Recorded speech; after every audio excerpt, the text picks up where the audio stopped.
Olá pessoal, professor Alexandrino Lobão, mais uma série de questões do Instituto Federal do Maranhão, técnico integrado, ano 2022. Vamos à questão de número 16. O enunciado diz o seguinte: segundo o texto 1, os países em desenvolvimento precisam de financiamento a juros baixos para enfrentarem os desafios ambientais. Pensando nesse apoio, um banco de desenvolvimento oferece pacotes de ajuda financeira em bilhões de dólares para ações ambientais nesses países, a uma taxa de juros simples anual de 3%. Se uma nação pegar um empréstimo de 10 bilhões para pagar após 5 anos, o montante a ser pago será, né? Aí nós temos os itens. Pessoal, questão de juros simples. Né? Juros simples, conteúdo visto na maioria das vezes no 7º ano, tá bom? Então vocês aprenderam que os juros, tá, vão ser a relação aqui entre capital, taxa e tempo. Tá? Os juros produzidos por um capital, C, a uma taxa I determinada em um período T. Problemazinho diz que ele quer saber qual é o montante pago após esses 5 anos. O que é o montante? O montante é o capital que eu peguei mais os juros que eu devo pagar, tá bom? Eu costumo dizer que os juros, né, é aquilo que você paga por não ter o dinheiro para poder comprar à vista, tá bom? Então, se você tem um objeto que custa R$ 1.000, se você tiver o dinheiro, beleza, você vai pagar por esse objeto R$ 1.000. Agora, se você não tem esses R$ 1.000, você vai ter que fazer um financiamento. E na maioria das vezes você paga juros. Tá? Ah, vou comprar isso aqui e vou dividir em 10 parcelas. Tá? Então, seriam 10 de 100, sem juros. Só que se tiver juros, cada parcela dessa vai ser acrescida desses juros. Tá bom? Então, os juros eu vou pagar mais porque eu não tenho dinheiro para poder comprar à vista. Fórmula que calcula juros, J, juros é igual ao capital, vezes o I que representa a taxa, vezes o T que representa o tempo. Toda vida que eu estou fazendo um problema de juros, a primeira coisa que eu faço é escrever essas 4 letrinhas aqui, tá? Eu não tenho juros, o capital foi um capital de 10 bilhões, então eu não vou encher esse monte de zero, vou colocar só o 10 mesmo. A taxa é anual de 3%, isso quer dizer que ela é 3% ao ano, tá? A gente escreve AA para representar que é ao ano, e o tempo foram 5 anos, tá bom? O mais importante em problema de juros é que essas duas relações estejam iguais. A taxa esteja ao ano e o tempo também não esteja ao ano. Se não estiverem, você tem que adaptar uma das duas, tá bom? Pronto, agora é só aplicar aqui na fórmula que os juros é o capital, são 10 bilhões, vezes a taxa, que é de 3%, vezes o tempo, que é de 100, que é de 5 anos, né? Tudo isso dividido por 100. Fazendo essas multiplicações e divisões, fica 15 sobre 10 ou simplesmente 1,5. Né? Mas lembrando que são 1,5 bilhão. Tá bom? Então, para descobrir o montante, é só pegar o capital e somar com os juros. Isso vai me dar um montante de 11,5 bilhões.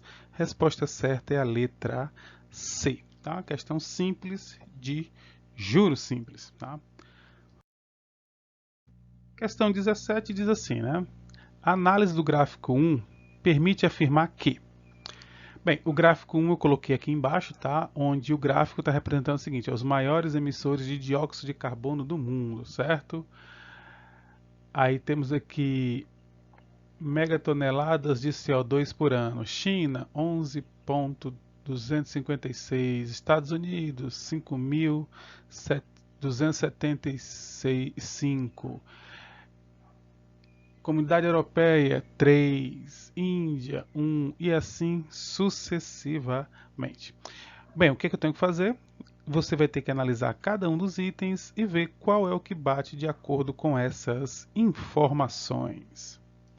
Bem, o item A diz o seguinte, os Estados Unidos emitem mais dióxido de carbono do que todos os demais países listados abaixo dele. no gráfico junto. Então, nós temos aqui os Estados Unidos, certo? E ele está dizendo que os Estados Unidos emitem mais do que todos os outros abaixo dele. Não precisa fazer muita conta não, né? Se você pegar a Comunidade Europeia, que temos aqui que é 3.457, e somar com a Índia, que são 2.622, essa adição aqui já vai passar de 5.000. Então, a letra A é falsa, tá bom? Letra A, falsa. Letra B. A China emite menos dióxido de carbono do que todos os demais países listados abaixo dele. Então, ele está dizendo que a China emite menos dióxido de carbono do que todos os países abaixo dele. Vamos ver. Ou seja, ao contrário, né? Todos abaixo emitem mais do que ela. Então, se essa soma aqui passar da China, já está certo. Vamos lá, eu não preciso somar todos, eu tenho que somar até passar, né? Se eu somar o primeiro com o segundo, 5 mais 3 já vai me dar 8, né?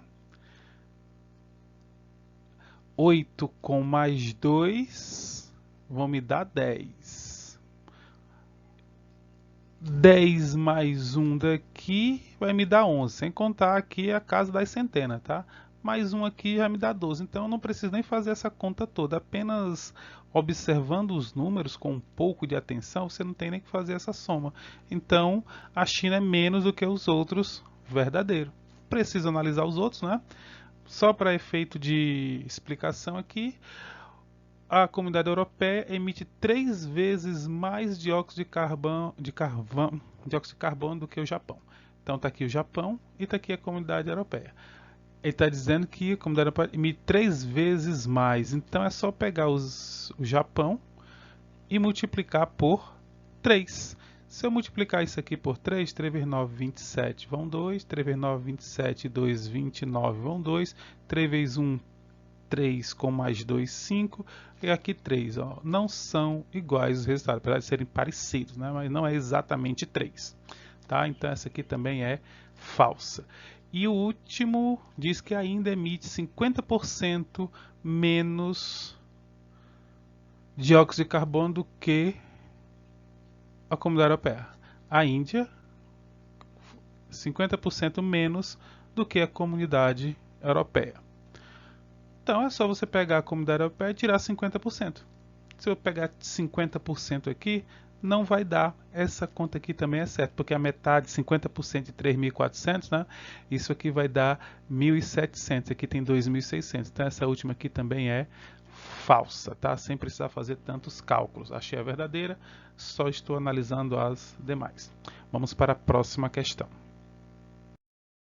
Questão de número 18 diz assim: para uma campanha de conscientização sobre as mudanças climáticas, uma ONG confeccionou botões feitos com material reciclado e em formato circular com 4 centímetros de diâmetro. Ela fez uns botões com diâmetro de 4 centímetros, tá? Se 1 centímetro quadrado de botão vai ter massa de 1 grama, ótima relação de 1 para 1, e foram confeccionados 1 milhão de botões, a massa total de material reciclado aproveitada na confecção dos botões, considerando que π igual a 3, a facilidade boa que ele deu aqui, foi de... Então, pessoal, eu quero saber quantos, no caso, quilogramas, né? Que todos os itens estão em quilogramas, quantos quilogramas de botões foram reciclados, tá bom? Primeiro, eu vou ter que descobrir qual é a área desse botão. Então, eu tenho que saber qual é a área da figura aqui do botão. O botão é um círculo, a área do círculo é π vezes o raio ao quadrado, ok? O raio do meu problema vai ser 2 centímetros, será 2 centímetros, porque o diâmetro é 4 e o raio é a metade do diâmetro, tá bom?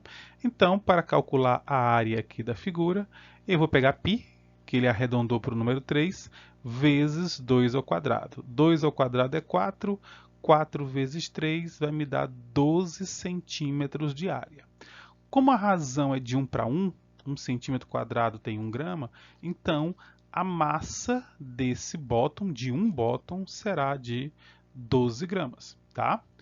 Como foram confeccionados 1 milhão de bottoms, então é só pegar esse 12 e multiplicar por 1 milhão.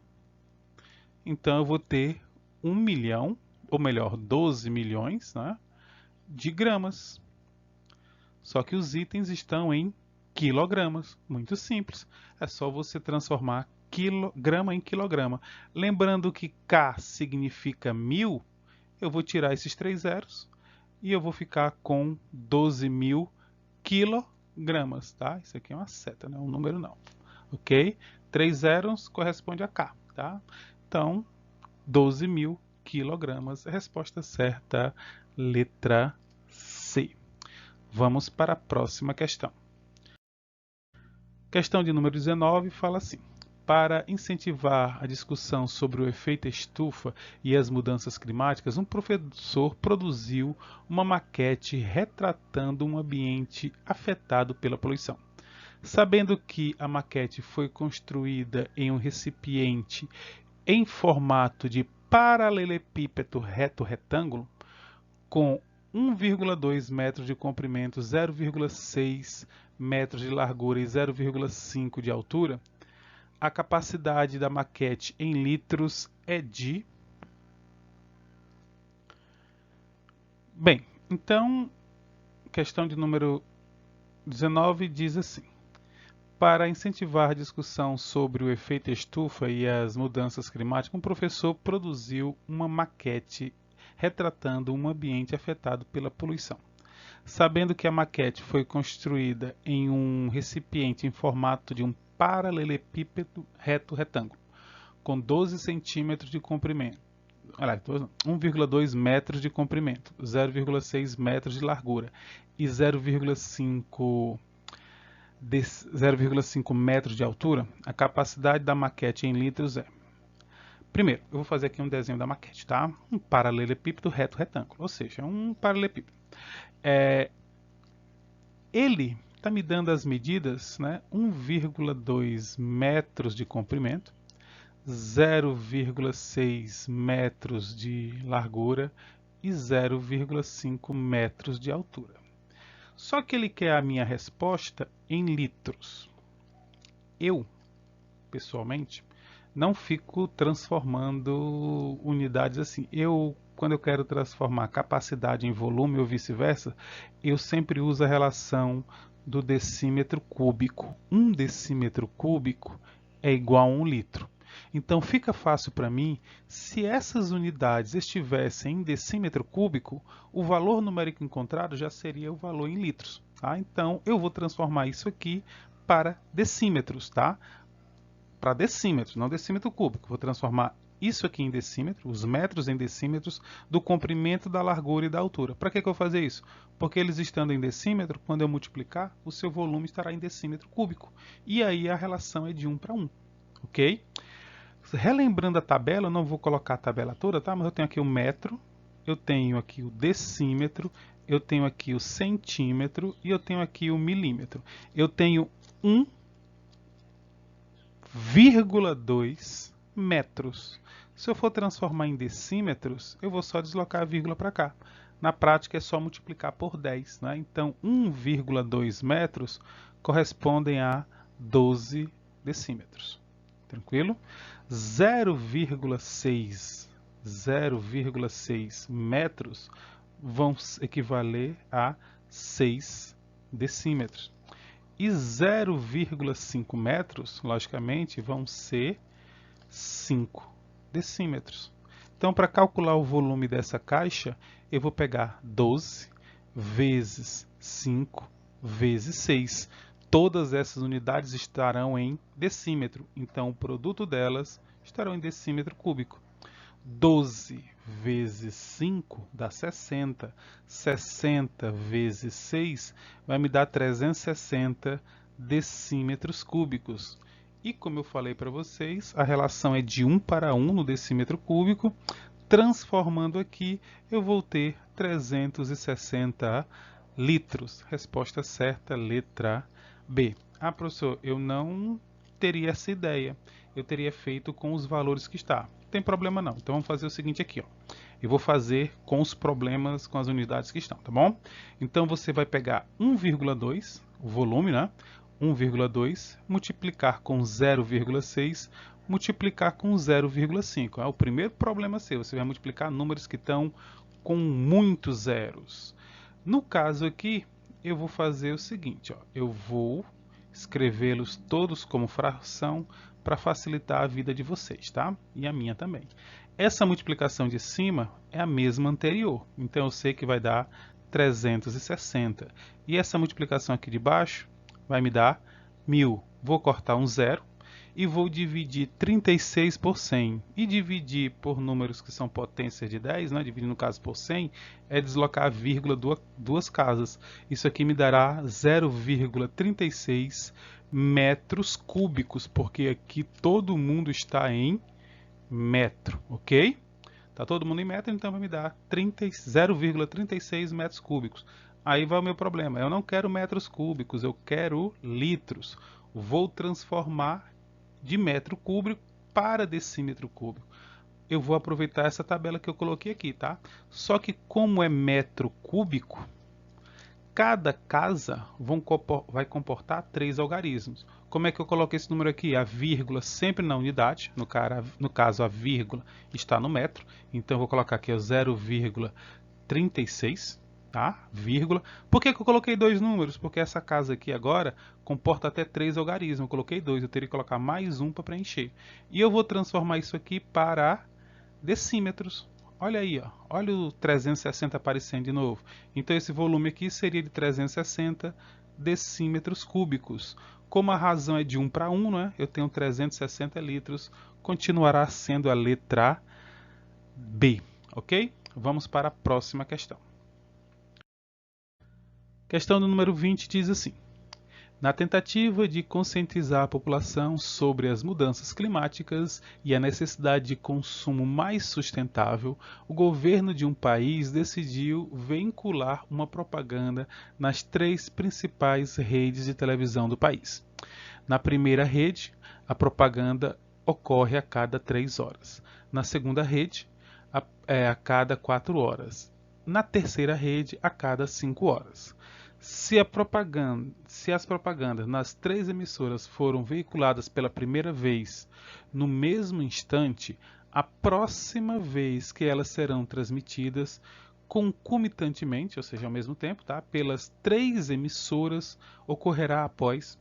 Bem, o problema aqui já está sendo bem definido, ele quer um problema de MMC, né? Por quê? Porque ele está dizendo que a primeira faz de 3 em 3 horas, a segunda faz de 4 em 4 horas, a cada 4 horas, de 4 em 4 horas, né? E a terceira ela faz de 5 em 5 horas. Aqueles problemas são né, de em, são problemas de MMC, ok, pessoal? Então, MMC, problema de MMC. Eu vou tirar o MMC entre MMC entre 3, 4 e 5. Como 3, 4 e 5 são primos entre si, eu só vou ter que multiplicar esses números. E a multiplicação vai me dar 60. Ou seja, a cada 60 horas, esses 3 comerciais vão ser emitidos simultaneamente, né, concomitantemente, nas 3 emissoras. Ok, pessoal? Questãozinha MMC, conteúdo do 5º ou 6º ano do ensino fundamental. Vamos à próxima sequência daqui a pouco. Então, pessoal, até o nosso próximo vídeo. Espero que vocês tenham gostado. Inscrevam-se no canal, curtam o vídeo e até mais.